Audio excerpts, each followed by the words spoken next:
Break के बाद रुक करेंगे बिहार झारखंड बुलेटिन की ओर, जिसमें बात करेंगे गिरिडीह की, जहां गिरिडीह पुलिस के हत्थे चढ़ा 4 कुख्यात अपराधी और दिखाएंगे हजारीबाग में कैसे सरकारी विद्यालय का रास्ता बंद होने पर सड़क में बैठे विद्यार्थी। ऐसी तमाम खबरों पर विस्तार से होगी चर्चा।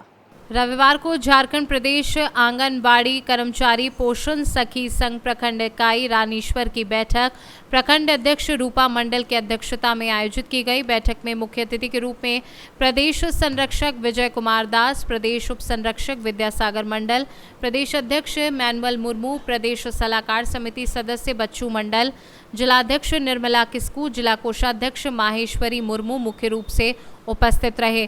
बैठक में सेवा समाप्त पोषण सखी उपस्थित हुई। बैठक में निर्णय लिया गया कि 29 अगस्त को रांची जाकर राज्य के मुख्यमंत्री एवं विभागीय मंत्री के साथ बैठक कर पोषण सखी की सेवा वापस करने हेतु मांग पत्र दिया जाएगा। दुमका से सी न्यूज़ संवाददाता गयासुद्दीन अंसारी की रिपोर्ट। गिरिडीह पुलिस अधीक्षक को गुप्त सूचना मिली कि गिरिडीह जिला के सीमावर्ती थाना क्षेत्र से अवैध हथियार खरीदकर 2 मोटरसाइकिल में 4 अज्ञात अपराधकर्मी बगोदर हरिहर धाम की ओर जा रहे हैं तथा वहां वे लोग किसी बड़ी अप्रिय घटना को अंजाम देने की फिराक में हैं। उक्त सूचना का सत्यापन एवं आवश्यक कार्यवाही हेतु पुलिस अधीक्षक गिरिडीह के द्वारा अनुमंडल पुलिस पदाधिकारी बगोदर सरिया के नेतृत्व में छापेमारी दल का गठन किया गया। छापेमारी दल के द्वारा त्वरित कार्यवाही करते हुए बगोदर थाना अंतर्गत हरिहर धाम रोड पर सघन वाहन जांच अभियान चलाया गया तथा वाहन जांच के क्रम में बगोदर की ओर से 2 मोटरसाइकिल में 4 व्यक्ति पुलिस को वाहन चेकिंग देखकर पुनः अपनी गाड़ी को वापस मोड़कर भागने लगे, जिसे उपलब्ध सशस्त्र बल के सहयोग से भाग रहे मोटरसाइकिल के पीछे बैठे एक व्यक्ति रंजीत कुमार साव पिता वासुदेव साव ग्राम कुट्टी रगैनिया थाना सिमरिया जिला चतरा को पकड़ लिया। पकड़ाए व्यक्ति का विधिवत तलाशी लेने पर 4 देशी कट्टा, 7.55 mm का, 11 जिंदा कारतूस, 8 mm का, 8 जिंदा कारतूस एवं एप्पल कंपनी का मोबाइल फोन बरामद हुआ है। 20 तारीख को गुप्त सूचना मिली थी कि बगोदर थाना क्षेत्र में कुछ अपराधी हथियारों की खरीद फरोख्त करने वाले हैं। इसी सूचना पर अनुमंडल पुलिस पदाधिकारी बगोदर सरिया के नेतृत्व में थाना प्रभारी एवं सब इंस्पेक्टर बगोदर के नेतृत्व में एक टीम का गठन किया गया। टीम के द्वारा त्वरित रूप से छापामारी करते हुए जो संदिग्ध व्यक्ति थे उनको हिरासत में लिया गया, पूछताछ किया गया और उनकी जब तलाशी ली गई तो उनके पास से 4 ये जो है देसी कट्टा एवं बहुत सारी गोलियां जो है वो बरामद की गई। साथ ही उनसे जब सख्ती से पूछताछ की गई तो उनके द्वारा बताया गया कि गिरिडीह जिला में ही किसी बड़े अप्रिय घटना को अंजाम देने के ये लोग फिराक में थे और हथियारों की खरीद फरोख्त में शामिल जो अन्य 3 लोग थे उनकी भी गिरफ्तारी बगल के सीमावर्ती जिले से की गई है। उनसे भी जब पूछताछ की गई तो उनके द्वारा भी इस बात को स्वीकार किया गया कि गिरिडीह जिला में किसी अप्रिय घटना को अंजाम देने के फिराक में थे, परंतु पुलिस की टीम के द्वारा बेहतर काम करते हुए सही समय पर 4 अपराधियों की गिरफ्तारी की जा चुकी है और साथ ही उनके पास ये जो 4 जो हथियार बरामद हुए हैं इसके विषय में भी और इसमें और 1-2 लोग शामिल हैं, उनके गिरफ्तारी का भी प्रयास किया जा रहा है। हथियार गिरिडीह जिला के सीमावर्ती जिले से इस जिले में लाए गए थे और टीम के द्वारा जो भी गिरफ्तारी की गई है उन्होंने इसमें काफ़ी कुछ कन्फेस किया है, जिसका कि खुलासा बाद में किया जाएगा। पहले से भी क्या इनका रिकॉर्ड में था? हाँ, इनका जो है पूर्व में भी आपराधिक इतिहास रहा है। इसमें जो 4 व्यक्तियों की गिरफ्तारी की गई है उसमें एक है रंजीत कुमार साव जो सिमरिया जिला चतरा के रहने वाले हैं, इनका भी पूर्व में इतिहास रहा है। सुधीर कुमार यादव जो जमुनिया टाड़ मधुपुर देवघर जिला के हैं, इनका आपराधिक इतिहास रहा है। एनकर दास तथा मोहम्मद आरिफ, इन दोनों का आपराधिक इतिहास रहा है। ये लोग पूर्व में भी आर्म्स एक्ट में जेल जा चुके हैं और साथ ही पुलिस इन बिंदुओं पर भी गहराई से छानबीन कर रही है कि इसके अलावा इस जो गिरोह है उसमें अन्य कौन लोग शामिल हैं, ये हथियार किस कारखाने में बन रहे थे। पुलिस अब उन कारखानों तक भी पहुंचने के प्रयास में। मतलब चारों गिरिडीह जिला से बाहर के हैं? ये 4 गिरफ्तार अभियुक्त जो हैं उसमें से 1 चतरा जिले का है तथा 3 मधुपुर देवघर के रहने वाले हैं और उसमें और भी जो है अन्य अभियुक्त एक शामिल है, उसकी भी जो है गिरफ्तारी का प्रयास किया जा रहा है। गिरिडीह से सी न्यूज़ संवाददाता अमित कुमार की रिपोर्ट। हजारीबाग के बरकट्टा प्रखंड के कोनहरा कला गांव में शनिवार को विद्यार्थी सड़क पर प्रार्थना किए। उनकी पढ़ाई भी सड़क पर हुई। दरअसल पूरा माजरा यह है कि स्कूल के रास्ते पर ईंट गिरकर रास्ता बंद कर दिया गया है, जिस कारण स्कूली छात्र नहीं पहुंच पाए। ऐसे में नवसृजित प्राथमिक विद्यालय के शिक्षिका सड़क पर ही क्लास लगाने बैठे और वहां प्रार्थना भी सड़क पर छात्रों ने की। ग्रामीणों के अनुसार गांव के लोग अपनी रहती जमीन थोड़ी थोड़ी छोड़कर और लगभग 5 फीट गैर मजरूआ जमीन को मिलाकर 15 फीट जमीन स्कूल रास्ते के लिए रखी गई थी। लेकिन विवाद को समाप्त करने को लेकर 2021 में निवर्तमान मुखिया मुंशी पासवान की अध्यक्षता में बैठक कर रास्ता बंद करने वाले इसराइल मियां को 4 फीट जमीन अधिक दी गई। 11 फीट का रास्ता स्कूल के लिए रखा गया। सहमति के बाद इसराइल मियां ने अपने और ग्रामीणों द्वारा छोड़े गए जमीन पर घर बनाने के बाद स्कूल के रास्ते को अपना बताकर ईंट गिरा दिया गया और रास्ते को बंद कर दिया गया। फैसला भी हुआ कि यहाँ का रास्ता छोड़ा जाएगा। इसके बावजूद ही कुछ दिन के पहले यहाँ पे ईंटा से घेरावा कर दिया था। जब बच्चे सुबह यहाँ पढ़ने आए बच्चे लोग, तब देखा कि पूरा रास्ता बंद है।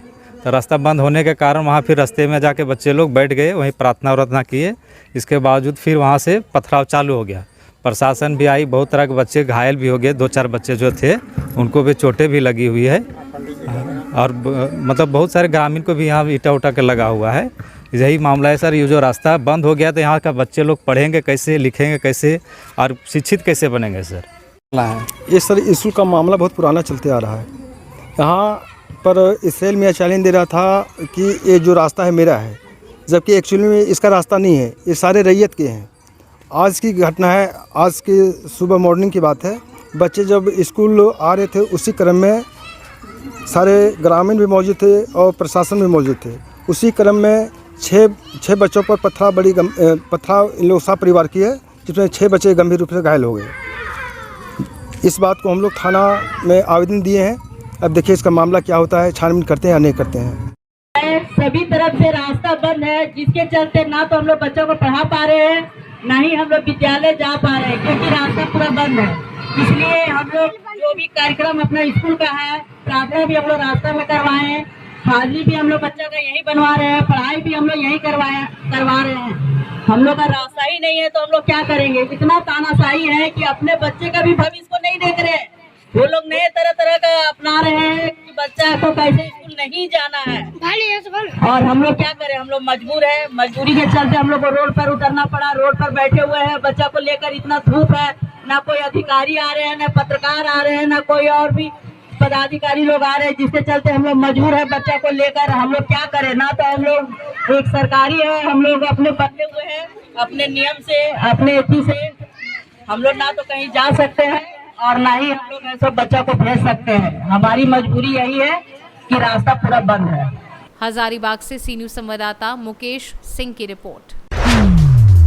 झारखंड राज्य अवर वन सेवा संघ के आह्वान पर जिले के सभी वनरक्षी 16 अगस्त से ही हड़ताल पर चले गए हैं। धरना प्रदर्शन वन भवन हजारीबाग के प्रांगण में चल रहे धरना प्रदर्शन में भाग लिया। झारखंड सरकार द्वारा झारखंड राज्य अवर वन क्षेत्र कर्मी संवर्ग नियमावली 2014 में अहितकारी संशोधन करके झारखंड राज्य अवर वन क्षेत्र कर्मी संवर्ग नियमावली 2024 बनाकर वनपाल के 100% प्रोन्नति के पद में कटौती करते हुए 50% पदों पर सीधी नियुक्ति करने तथा अन्य लाभकारी निर्णय के विरुद्ध वनरक्षी हड़ताल पर हैं। मांग एकदम जायज़ है और बिल्कुल छोटी सी मांग है। हमें जब बहाली हुई थी 2017 में, तो हमारे जो नियुक्ति नियमावली होती है, किसी भी कर्मचारी जो नियमावली के तहत ही बहाली होती है, उसमें साफ शब्दों में ये कहा गया था कि जो प्रभारी ये प्रधान वनरक्षी और वनपाल के जो पद होंगे वो 100% पदोन्नति के होंगे। अब क्या हो रहा है कि सरकार पिछले 7 अगस्त को एक संशोधन लेकर के आई उस नियमावली में, जो हमारे उस नियमावली को बदलने के साथ साथ हमारे अलाभकारी संशोधन है। और उसमें ये कहा गया है कि 531 पद जो 50% है हमारे टोटल वनपाल का, उसमें वो डायरेक्ट बहाली करेगी, जिससे ऐसा क्या हो जाएगा कि हमको जो पदोन्नति होनी थी वो नहीं हो पाएगी, कभी नहीं हो पाएगी। क्योंकि सरकार हमेशा देखा गया है कि कुछ पदों पर ही काम चला लिया और ऐसा विभाग का हमेशा रवैया रहा है। अगर 531 पदों पर बहाली आ जाती है डायरेक्ट, तो हमें जितने भी वनरक्षी हैं कभी भी वनपाल नहीं बन पाएंगे। इसलिए हमारी ये मांग है कि उस जो संशोधन है उसको सरकार जल्द से जल्द रद्द करे और साथ ही साथ जो वनरक्षी के पद जितने भी झारखंड में खाली हैं, जैसा रोजगार का अभी समस्या सरकार देख रही है, तो उस पर बहाली करे, ना कि वनपाल पर, क्योंकि वो 531 है और उसमें वनरक्षी की बहाली 2200 हो सकती है। और हमारी जो मांग है वो नियमावली को यथा मतलब उसी तरह रखा जाना चाहिए 2014 की तरह। धन्यवाद। पुराने जो वनरक्षी के जो 3800 स्वीकृत सीट थे उसको 1300 सीटों को काट के और वो अलग से प्रधान वनरक्षी के पद को क्रिएट किया गया है। ऑलरेडी जो है डिपार्टमेंट में 3800 वनरक्षी की सीटें हैं, उसके तहत में मात्र 1600 वनकर्मी काम कर रहे हैं। 1600 वनकर्मी के जो हैं वनकर्मी, उन पे पूरे 3800 सबमिट का भार है। उसके बाद भी उन 3800 सबमिट में से 1300 जो है कनांकन किया गया प्रधान वनरक्षी का, वो काट के किया गया है। हम लोग जो चाहते हैं कि वो जो 1300 पदों को काट के प्रमोशन की बात की जा रही है उनको ना काटा जाए, वनरक्षी का जो स्वीकृत पद है 3800 वो पूरा रहने दिया जाए। हजारीबाग से सी न्यूज संवाददाता मुकेश सिंह की रिपोर्ट। पाकुड़ में रविवार को विभाग स्तरीय प्रश्न मंच प्रतियोगिता का उद्घाटन दीप प्रज्वलन वंदना के साथ हम प्राचार्य त्रिवेणी प्रसाद भगत KKM कॉलेज के द्वारा एवं समिति के पदाधिकारी विभिन्न विद्यालय के प्रधानाचार्य के द्वारा हुआ। पाकुड़ विद्यालय के प्रधानाचार्य द्वारा सभी मंचासीन पदाधिकारी का परिचय एवं प्रश्न मंच के नियमों को बताया गया। मंच में विषय पर वार स्थिति इस प्रकार रही। विषय अंग्रेजी में शिशु वर्ग में प्रथम स्थान बरहरवा विद्यालय, द्वितीय स्थान कोटाल पोखर, तीर्थ स्थान पाकुड़िया विद्यालय। अंग्रेजी बाल वर्ग में प्रथम स्थान पाकुड़िया, द्वितीय स्थान साहिबगंज एवं तृतीय स्थान पाकुड़। अंग्रेजी किशोर वर्ग में प्रथम स्थान पाकुड़, द्वितीय स्थान बरहरवा एवं तृतीय स्थान साहिबगंज का रहा। प्राचार्य जो प्रधान आचार्य महोदय ने आश्वासन दिया था कि मैं आऊँगा, तो उन्होंने बताया था कि 3 विषय बिंदुओं पर आपको विचार व्यक्त करना है। एक अंग्रेजी पर देना है जिसकी प्रतियोगिता होने जा रही है, दूसरा संस्कृत के आधारित संस्कृत पर कहा था, और तीसरा संस्कृत आधारित देश की अर्थव्यवस्था एवं देश के माहौल के बारे में जानकारी देना है। तो संस्कृत तो आप जानते हैं कि हमारा देव भाषा है, प्राचीन काल से ही संस्कृत था और जितनी भी भाषा की उत्पत्ति हुई है उसमें संस्कृत की भूमिका रही है। आज संस्कृत का ये खुद कह सकते हैं कि यह भाषा 2200 साल पहले का है, 2200 ईयर्स के पहले का है। और जितने भी साहित्य हैं आज जैसे हैं देखते हैं कहता है पंजाबी भाषा में गुरुकुल होता है या अन्य सारी भाषा है उसके आधार पर आ देते हैं, चाहे हिंदी हो, बंगला हो, मराठी हो, सारी भाषाओं में उसकी मान्यता दी जाती है।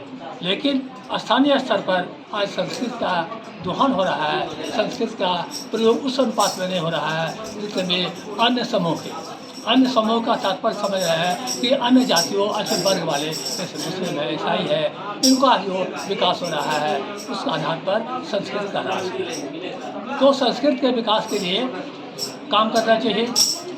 मैं एक उदाहरण देता हूँ कि एक ऑल इंडिया कॉन्फ्रेंस था जो है कहाँ से कहता है बनारस में, बनारस हिंदू विश्वविद्यालय में गया था और वहाँ इकोनॉमिक कॉन्फ्रेंस है, ऑल ऑफ इंडिया के आए थे बुद्धिजीवी वर्ग, शिक्षक वर्ग, उसका एक ट्रेनिंग चल रहा था। उसमें बहुत से लोग दक्षिण भारत से आए थे, पूर्वी भारत से, अर्थात समूचे भारतवर्ष के प्रतिनिधि थे। तो वहाँ का सेक्रेटरी जो थे ऑल इंडिया कॉन्फ्रेंस का उस सत्र का, वे गयावासी थे और अंग्रेजी उनकी कमजोर थी, अंग्रेजी बोलने में बचकचाते हैं। तो बहुत से वक्ता दक्षिण भारत के अंग्रेजी में कह गए और जब ये हिंदी बोलना शुरू किए तो उनका विरोध करने लगा दक्षिण भारत में कि no go take in Hindi, speak in Hindi. तो उस समय अनडिवाइडेड झारखंड की बात कर रहा हूँ, जबकि झारखंड बिहार से अलग नहीं हुआ था, उस समय की बात है। वहाँ करीब 65 या 66 का, 1965-66 का, तो वहाँ के फाइनेंस मिनिस्टर बिहार गवर्नमेंट के थे, नाम होगा शमशेर जी थे। उन्होंने मेरी ओर इशारा किया कि भगत जी आप कुछ बोलिए। तो मैं उनके आदेश का हमसे वरिष्ठ थे, हम कभी सीनियर थे, 65 में बहुत था उमंग थी। तो हमने उद्बोधन में कहा कि भाइयों मैं कहाँ हूँ, आज जो हम जिस स्थान पर है यह स्थान कौन सी भाषा का है। विवाद चल रहा था हिंदी भाषा अंग्रेजी। तो मैंने ये प्रश्न किया तो लोगों ने कहा यह देवभूमि है। तो मैंने कहा कि देवभूमि किस पर आश्रित है। कहा जाता है कि विश्वनाथ मंदिर जो है वह शिव जी के त्रिशूल पर आधारित है। तो उन्होंने सब कहा। तो मैंने कहा तो अब छोड़िए हिंदी और अंग्रेजी की बात। विद्या भारती योजना के अनुसार प्रश्न मंच प्रतियोगिता है 6 विषय की प्रतियोगिता होती है, जिसमें संस्कृत, वैदिक गणित, संस्कृति बोध परियोजना, विज्ञान, अंग्रेजी, संगणक, कंप्यूटर की होती है। इसमें 3 की जो है बरहरवा में हो चुकी है। हमारे यहाँ है अंग्रेजी, संस्कृत और संस्कृति बोध परियोजना। संस्कृति बोध परियोजना में देशभक्त के जो भी देशभक्त हैं उसके विषय में और हमारे देश के विषय में उसमें पूरी जानकारी रहती है। और विज्ञान अंग्रेजी का जो है यह बच्चों के बीच में क्विज के लिए, प्रतियोगिता के लिए, उत्साहवर्धन के लिए, आगे बढ़ने की प्रेरणा के तौर पर यह प्रतियोगिताएं जो है कराई जाती है। क्या नाम है सर, शुभ नाम आपका? मेरा नाम योगेश कुमार, प्रधानाचार्य सरस्वती शिशु विद्या मंदिर पाकुड़। पाकुड़ से सी न्यूज संवाददाता पंकज भगत की रिपोर्ट। आज ईस्टर्न सेंट्रल रेलवे कर्मचारी यूनियन रोहतास जिले के डेरी शाखा ने केंद्र सरकार द्वारा घोषित यूनिफाइड पेंशन स्कीम का स्वागत करते हुए जश्न मनाया और इसे all India railway mens federation एवं ईस्ट सेंट्रल रेलवे कर्मचारी यूनियन की संघर्षों की सबसे बड़ी जीत बताया। इस अवसर पर ईस्ट सेंट्रल रेलवे कर्मचारी यूनियन के अध्यक्ष वीरेंद्र पासवान ने कहा कि पेंशन स्कीम लागू करने के लिए हमारे यूनियन ने सैकड़ों बार आंदोलन किया, धरना दिया तथा 2 दिवसीय भूख हड़ताल भी की, जिसके दबाव में आकर हमारे देश के प्रधानमंत्री नरेंद्र मोदी ने हमारे फेडरेशन के राष्ट्रीय महामंत्री शिव गोपाल मिश्रा सहित अन्य श्रमिक संगठनों के साथ 24 अगस्त को वार्ता की, जिसके बाद केंद्र सरकार ने यूनिफाइड पेंशन स्कीम लागू करने की घोषणा की है। देखिए, हमारे कर्मचारियों के लिए मेरा यूनियन और फेडरेशन जो है all India railway mens federation और ईस्ट सेंट्रल रेलवे कर्मचारी यूनियन लगातार संघर्ष करते रहा है। हम लोगों की मांग थी कि पुरानी पेंशन योजना लागू करें, लेकिन सरकार ने कुछ राजनीतिक कारणों से उस नाम का तो हमें पेंशन नहीं दिया, लेकिन 99% वो सारी फैसिलिटी के साथ यूनिफाइड पेंशन स्कीम लागू किया।